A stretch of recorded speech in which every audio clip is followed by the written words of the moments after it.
Olá, graça e a paz da parte de Deus, nosso Pai, da parte de nosso Senhor Jesus Cristo, seja com você. Hoje eu quero meditar sobre a cruz de Cristo. O que significa a cruz de Jesus Cristo de Nazaré?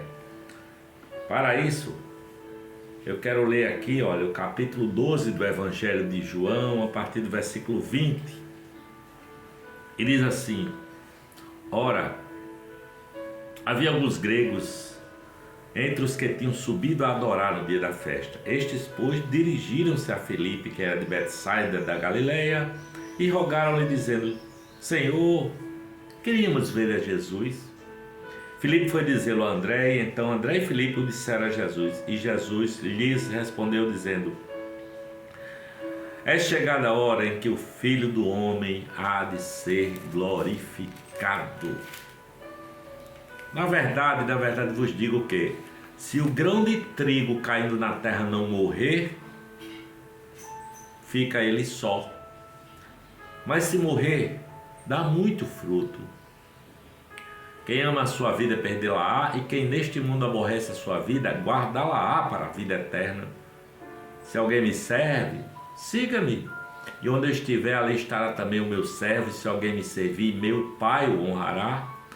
Agora, a minha alma está perturbada, e que direi eu? Pai, salva-me desta hora? Mas para isto eu vim, a esta hora. Pai, glorifica o teu nome. Então veio uma voz do céu que dizia: Já o tenho glorificado, e outra vez o glorificarei. Ora, a multidão que ali estava, que a tinha ouvido, dizia que havia sido um trovão. Outros diziam: Um anjo lhe falou. Jesus respondeu e disse: Não veio esta voz por amor de mim, mas por amor de vós. Agora é o juízo deste mundo. Agora será expulso o príncipe deste mundo. E quando eu for levantado da terra, a todos atrairei a mim.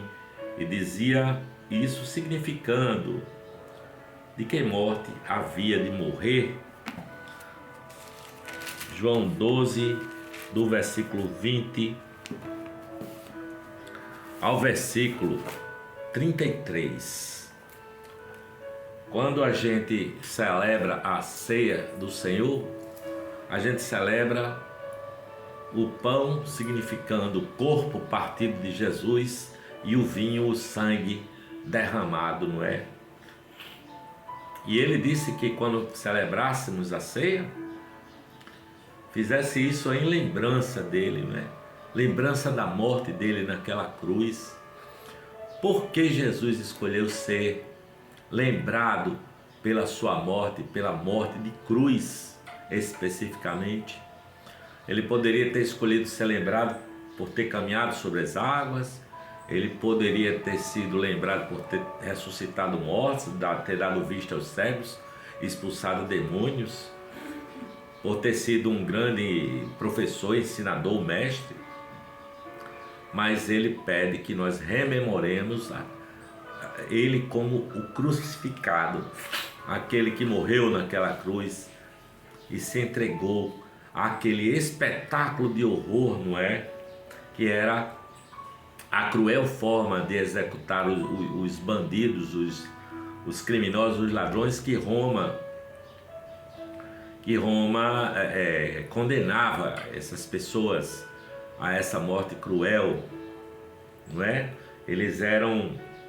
Os criminosos eram pendurados numa cruz em qualquer lugar, em qualquer caminho, em qualquer praça. E eles eram deixados pendurados naquela cruz para morrerem aos poucos.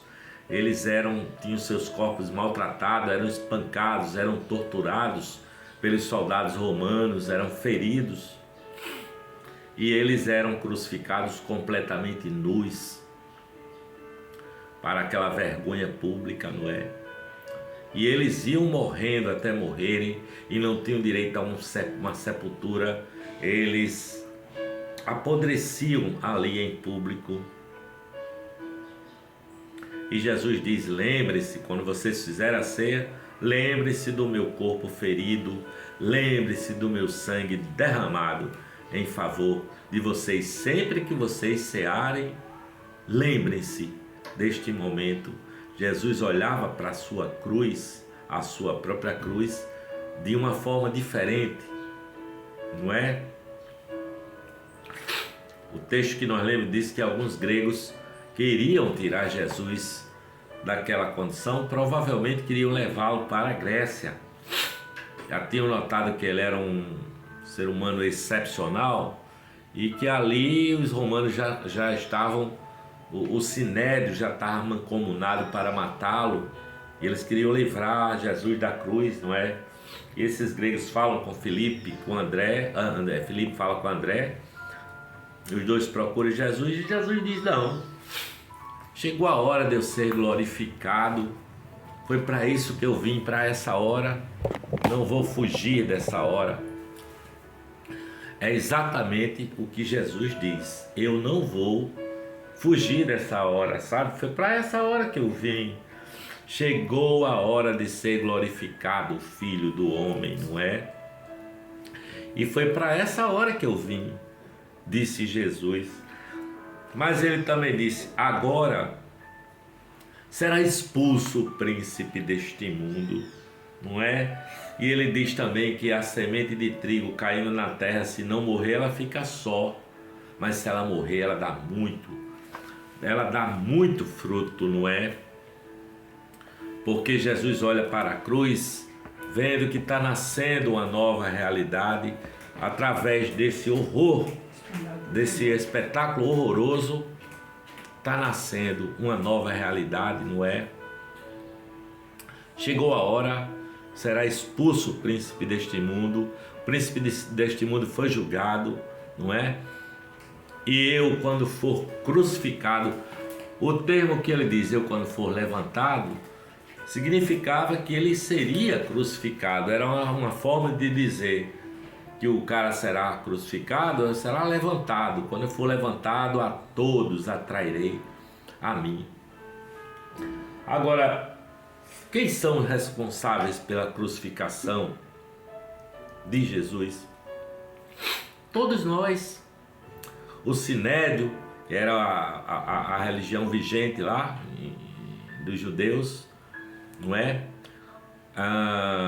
O Império Romano, os soldados que o maltrataram e o crucificaram, aquela multidão de pessoas que foram levadas por uma ideia a dizer falsas testemunhas e a gritarem: liberta Barrabás, solta Barrabás, e depois gritarem: crucifica-o, crucifica-o. Eu e você, todos nós somos responsáveis por essa crucificação, porque Jesus tinha dito: eu e o Pai somos um. Esse foi o grande pecado de Jesus, se fazer um com o Pai. E ele incomodou aquele mundo todo, não é? Religiosos, poderosos e até essa massa de pessoas que preferiram que soltasse Barrabás e depois pediram a crucificação de Jesus.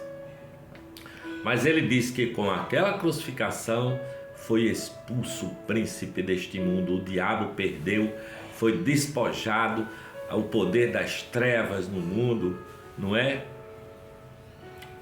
Porque o diabo veio apenas para mentir, matar e destruir, mas Jesus veio desfazer as obras do diabo, e Jesus tirou o poder do mal do mundo, não é?